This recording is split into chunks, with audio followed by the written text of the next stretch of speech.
There is a lot of uncertainty going on in the world at the moment, lots of turbulence, and people are asking me what should they focus on tactically in order to get through these times. So I'm going to give you 5 things that I would focus on tactically at the moment in order for your business to thrive no matter what's happening out there in the weird, wild world. Okay, so number 1 is focus on being oversubscribed. Think about it like this. Every small business is its own little microcosm of demand and supply. When you have high demand and low supply, prices go up and margins go up. When you have low demand and high supply, prices fall. In fact, often you'll start giving stuff away. Consider any business. If it had a 3-month waiting list, regardless of what the economy was doing, it would be a very successful business. We don't need to know anything more than that. So if I said, oh, in the Great Depression, when everything was terrible, there was this business that had a 3-month waiting list and people were lining up out the door and you just couldn't get to see them, you had to apply for entry, you would know that that was a successful business regardless of the economic climate that it was in.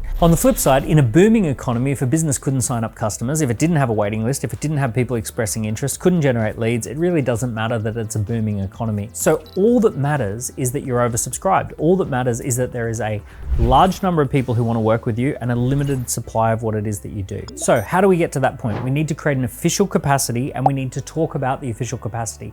We need to be able to say, I can only work with 120 clients per year, or I can only take on 4 clients per month. We need to essentially name the official capacity. Then we need to run a series of lead generation campaigns that generate way more leads than the official capacity. In fact, we need 5 to 10 times more leads than the official capacity. So if I have an official capacity of 100 and I have 1,000 people on a waiting list, I'm oversubscribed. And especially if I can add some transparency and tell people there are over 1,000 people on the waiting list and we can only take on 100. Now I've created demand and supply tension and I'm gonna be absolutely fine from that point on. So the first rule is don't think about the economy, think about your strategy for becoming oversubscribed. Now, if you want a deep dive on that, there's the audiobook Oversubscribed, there's the book on Amazon Oversubscribed. You can also join our Facebook group where we talk about getting your business oversubscribed. Okay, focus number 2 is nurturing your existing list. So in economically tough times, or turbulent times, people have a lower threshold for trust. They are less likely to trust people when things are all over the place. So you need to build trust, and the place to start is with people who already know, like, and trust you. How do people build trust? They build it through time and interactions and platforms. So when we spend 7 hours with someone, when we interact with them 11 times, or when we see them on 4 different platforms, we immediately build familiarity. We also build friendship. All of the brain chemistry starts to shift and we start to feel like I know, like, and trust this person. So showing up on your existing platforms, going out to your existing email list, your existing social media list, talking to your existing clients, building more trust with those people, more time, interactions, and touch points, that is going to give your business an existing base of people who know, like, and trust you. And that's a great place to start, and that's a great place to broaden from.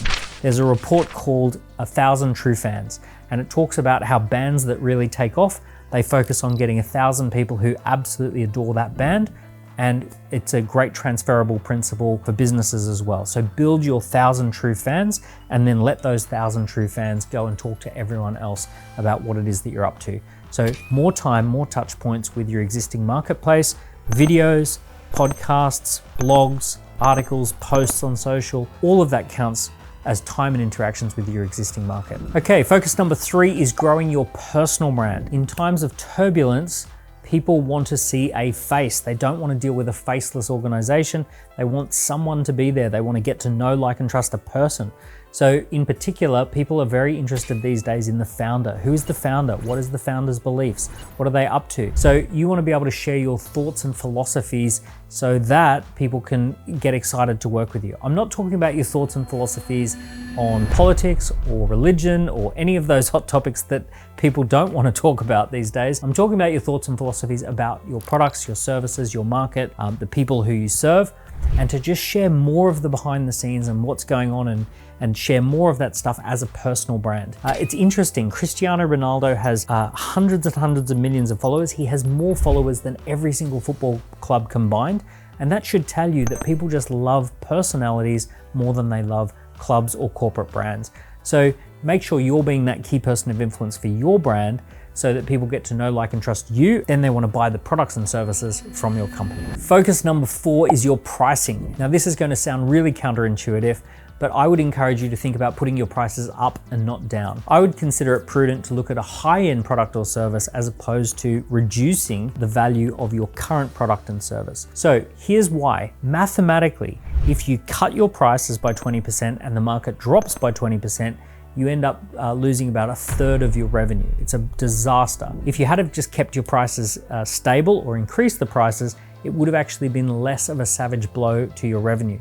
So the smart businesses, they look for ways to increase their prices by 20% while the market drops. Now, even if they lose more of the market, maybe the market drops by 40%, they're still roughly where they would have been, but they have less operational overhead because they're charging higher prices to a fewer number of people. So consider going high end while everyone else has a race to the bottom. It's counterintuitive, but it absolutely works. And when you see the mathematics of it, I would encourage you to have a little bit of a play on a spreadsheet to kind of model out that decision.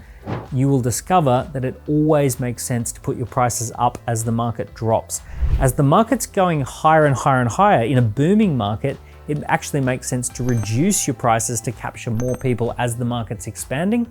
But as the market's shrinking, going for the top end of the market at a higher price makes way more sense. Okay, and focus number 5 is free employees. You want to be able to leverage as many free employees as possible. What do I mean by free employees? I'm talking about assets, digital assets, and software. So I always think of digital assets and software as like a free employee. Think about YouTube, for example. You can upload a 10-minute video into YouTube, and YouTube is 24/7 making that available to your potential clients, and it's just doing that pretty much free of charge. In fact, if you get to a certain scale, you get paid to put that content online. Instagram is doing the same.